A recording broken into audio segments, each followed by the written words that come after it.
Olha, nós vimos hoje uma reportagem publicada na BBC, não é?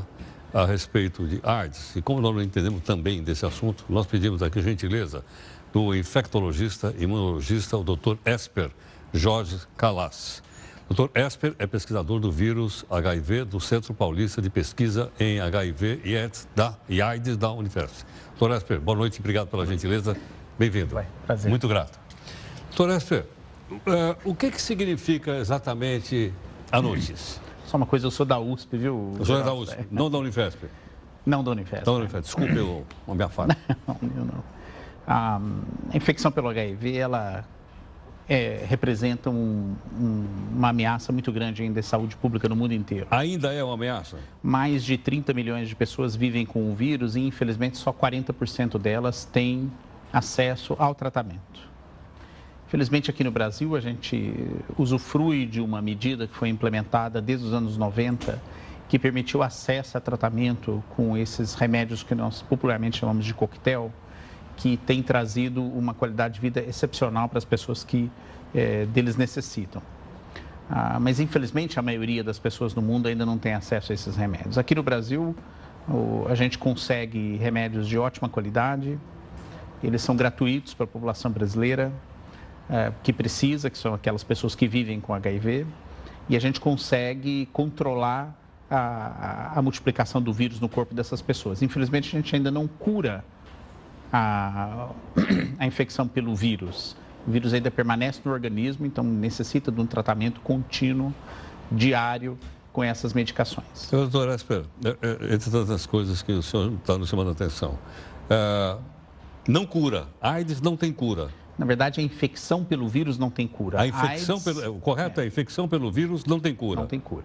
Mas uma vez o vírus entrando no organismo da pessoa, se ele começa a se multiplicar sem controle, ele vai diminuindo a defesa cai muito e aí ele fica suscetível a ter problemas que habitualmente não teria se a defesa estivesse funcionando normalmente, e aparecem algumas condições que são infecções e tumores que estão se aproveitando dessa deficiência.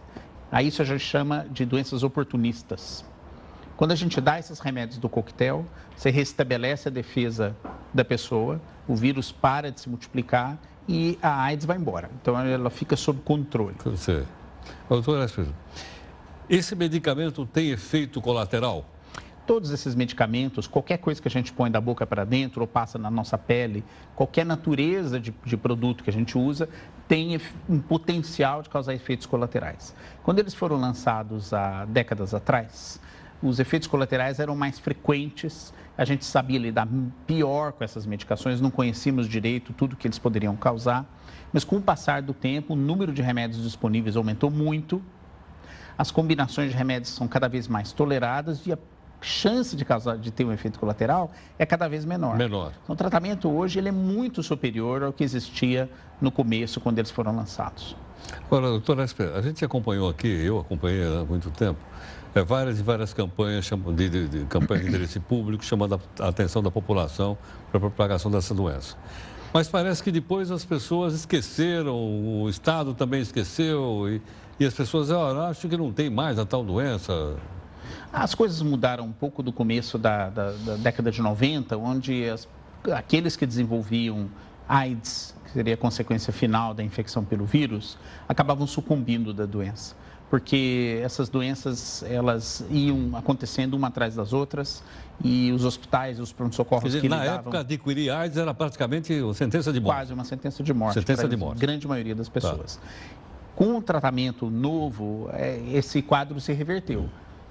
No Instituto de Infectologia Emílio Ribas, que é o maior hospital de doenças infecciosas da América Latina, o pronto-socorro não cabia de gente nos corredores, de gente doente no começo da década de 90.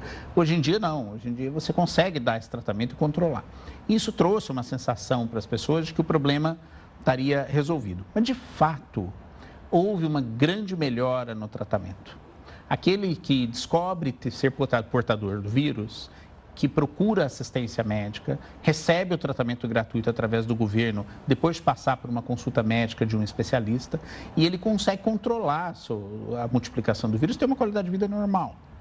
E a gente não pode esconder isso das pessoas. Esse avanço é fenomenal. Há pouco tempo atrás, nós vimos as pessoas morrendo e sucumbindo com o seu destino praticamente selado. Hoje em dia, elas conseguem ter vida normal, as pessoas elas começam a tomar o remédio, recuperam a sua saúde, as mulheres podem ter filhos sem transmitir o vírus para o bebê, as pessoas que estão com tratamento adequado e vírus não detectado no seu sangue deixam de transmitir o vírus para outras pessoas em relações sexuais. Então, a gente tem que conviver com o fato que houve uma grande melhora. Agora, tudo isso não pode parar, porque no momento que a gente interrompe esse tipo de assistência, o acesso a essas pessoas, tudo volta ao que era antes. E o paralelo que se faz é que no começo da década de 90, a situação no Brasil era muito semelhante da África do Sul.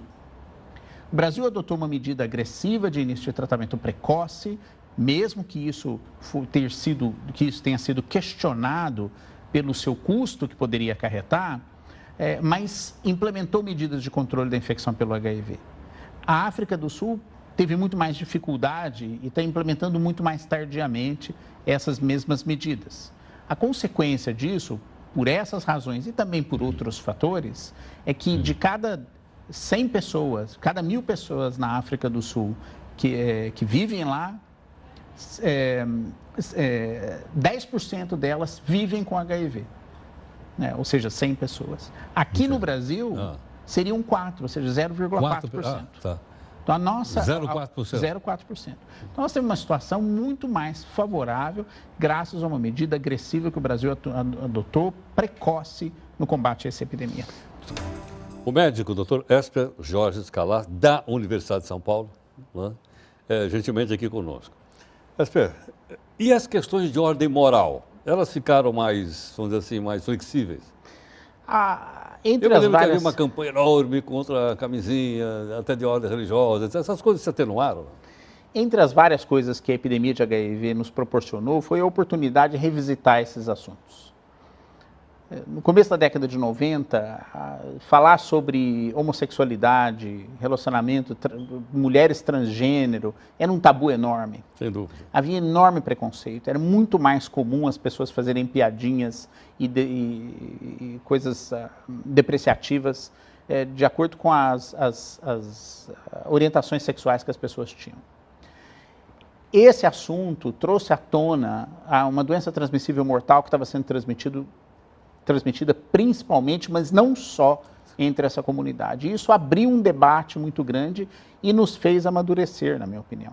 Acho que hoje em dia a gente encara esses assuntos com mais maturidade, muito longe do que seria o ideal, mas a gente consegue debater sobre esses assuntos com muito menos preconceito, especialmente entre os mais jovens, que eu acho que é o que vai moldar a sociedade e a moral do brasileiro no futuro. Sim. Hoje em dia aceita-se muito mais a homossexualidade das pessoas. Quer dizer, nós entendemos que é uma questão de saúde pública. Sem dúvida nenhuma. E eles ainda são sujeitos a muito mais violência, muito mais discriminação e uma dificuldade de ter acesso a várias oportunidades que os outros grupos que têm diferentes orientações sexuais possuem, que as mais tradicionais. Mas eu acho que isso permitiu a gente ampliar o debate sobre esse assunto. E volto a dizer, eu gosto muito de dizer isso, que a melhor forma da gente prevenir a transmissão do HIV, inclusive nas populações mais vulneráveis, que são homens que fazem sexo com homens, mulheres transgêneros, profissionais do sexo, é abrindo o debate e aumentando a inclusão social desses grupos. Doutor Esper, obrigado pela aula. Obrigado. Muito grato. Professor, é o senhor. Muito obrigado. Aí está o doutor Esper conversando conosco de uma maneira simples, didática, né? Para uma pessoa leiga como eu entender, e tenho certeza que você entendeu também, né? Para que a gente possa avaliar corretamente, então, o que significa essa doença e a importância do seu tratamento. Já já a gente volta.